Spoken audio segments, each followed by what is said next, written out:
Mazatlan. Sun-drenched beaches stretched out like golden ribbons. Tourists, bronzed and carefree, sipped margaritas under swaying palms. This was paradise.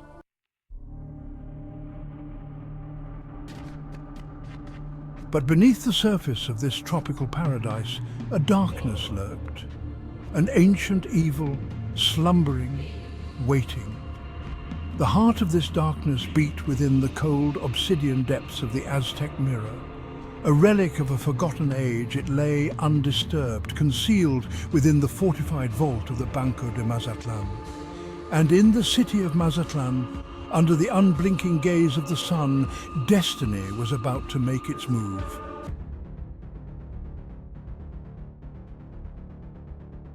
Night fell over the city. Inside the Banco de Mazatlan, the silence was absolute.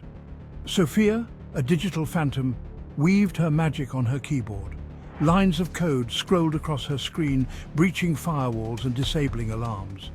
Diego, a coiled spring of brute force, waited impatiently. Tonight he was the hammer, the irresistible force.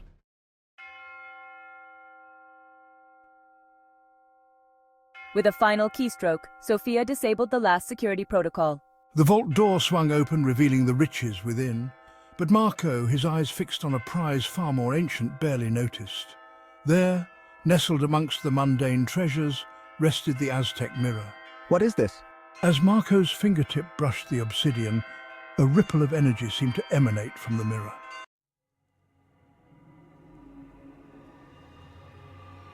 Outside, the first tendrils of the mirror's power seeped into the night.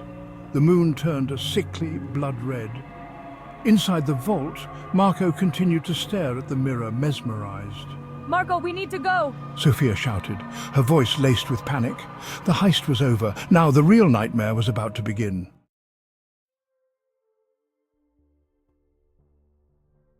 Marco, we have to get out of here, now! Sofia's voice cracked with urgency.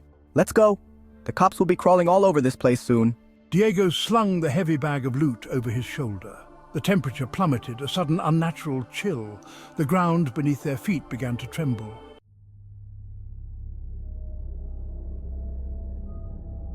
The vault door buckled inward, replaced by a wave of humid, fetid air. The familiar cityscape of Mazatlan was gone, replaced by a dense primeval jungle. Where are we? Sofia whispered, her voice trembling with terror. Marco, his arrogance shattered, stared at the transformed landscape. They were trapped, prisoners of their own greed.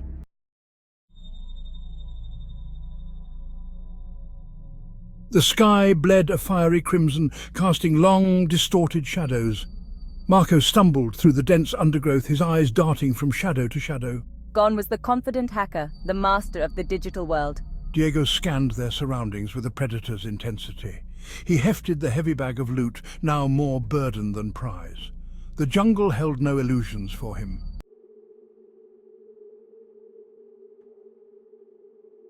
Did you hear that? Hear what? The wind? The damn birds? Diego held up a hand, silencing them both. We need to move, and we need to move now. He hefted the bag of loot and plunged deeper into the jungle. They were being hunted.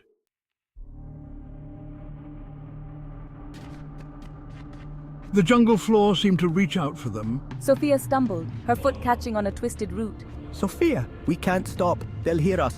The growls were closer now, a guttural chorus that seemed to surround them. Emerging from the undergrowth were the creatures.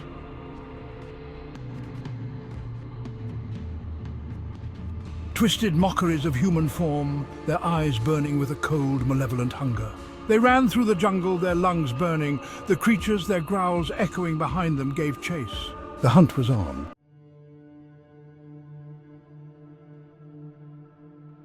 Driven by desperation and fear, the trio stumbled into a clearing. In the center stood a dilapidated hut, a frail bastion against the horrors. He pushed through the rotting door, scanning the interior. Sofia collapsed onto the dirt floor, her body racked with sobs. Marco leaned against the crumbling wall, his chest heaving. The Aztec Mirror, once an object of desire, was now a symbol of his folly.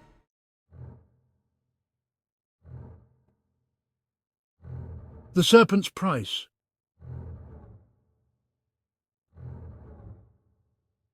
We're trapped. We're never going to get out of here alive. Despair, a bitter poison, seeped into their sanctuary, threatening to extinguish the last embers of their hope.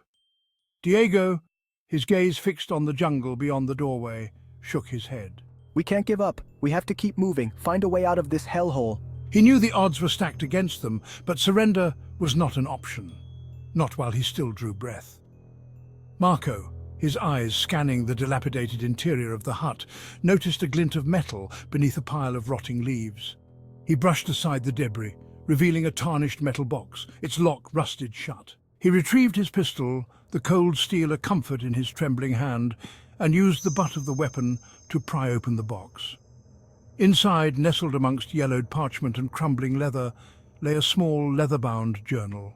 Its pages, brittle with age, were filled with faded ink. Marco opened the journal, his heart pounding in his chest. As his eyes scanned the faded words, a cold dread settled over him. The journal, a chronicle of madness and despair, belonged to a previous victim of the Aztec Mirror, a soul consumed by the artifact's malevolent power.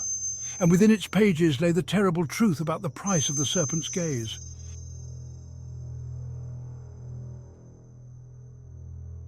The air in the dilapidated hut grew heavy, the silence punctuated by the frantic chirping of insects and the distant shrieks of unseen creatures. The mirror, it feeds. Marco, his brow furrowed in concentration, traced the faded ink of the journal with a trembling finger, his voice a hushed rasp as he read aloud. It feeds on their life force, their very essence, twisting them, consuming them until nothing remains but empty shells. A cold dread settled over him, the weight of the journal's words crushing the last vestiges of his arrogance. Sofia, her gaze fixed on Marco's face, felt a shiver crawl down her spine. The journal, a testament to the mirror's terrifying power, confirmed their worst fears. They were not just trapped on a cursed island, they were trapped in a nightmare of their own making. Diego, his face a mask of grim determination, snatched the journal from Marco's grasp. His eyes scanned the faded script, his jaw clenching as he absorbed the chilling truth. There has to be a way out. There's always a way out.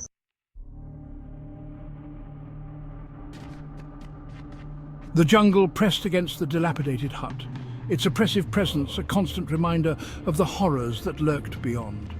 The air, thick with humidity and the stench of decay, crackled with an unseen energy, a palpable tension that spoke of the island's malevolent sentience. Armed with Diego's machete, the cold steel reassuringly solid in his grasp, and my pistol, its weight a burden on my hip, we ventured back into the heart of the nightmare.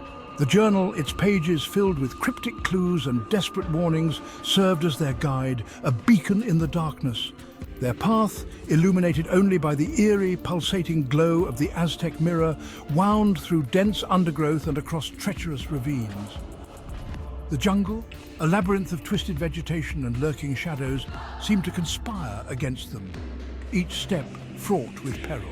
The creatures, drawn to the mirror's power like moths to a flame, stalked our every move. Their eyes, glowing embers in the oppressive darkness, watched from the shadows, their growls, a chorus of hunger and malice, echoing through the dense foliage. I swear I could feel the jungle watching us, its malevolent gaze piercing the darkness. Every rustle of leaves, every snap of a twig sent a jolt of adrenaline through my system, my hand instinctively reaching for the weapon strapped to Diego's back.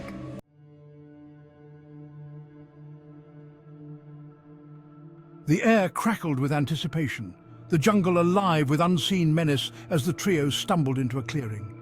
Towering before them, its jagged peaks scraping the blood-red sky, lay a mountain of volcanic rock, its slopes a treacherous jumble of loose scree and jagged outcroppings. At its base, a swirling vortex of energy pulsed, its ethereal light casting grotesque shadows that danced and writhed across the clearing.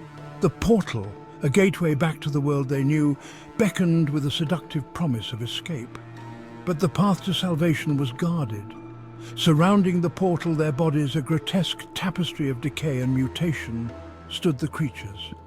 Their eyes, burning with a cold, malevolent hunger, locked onto the trio. Their presence a tangible wall of menace.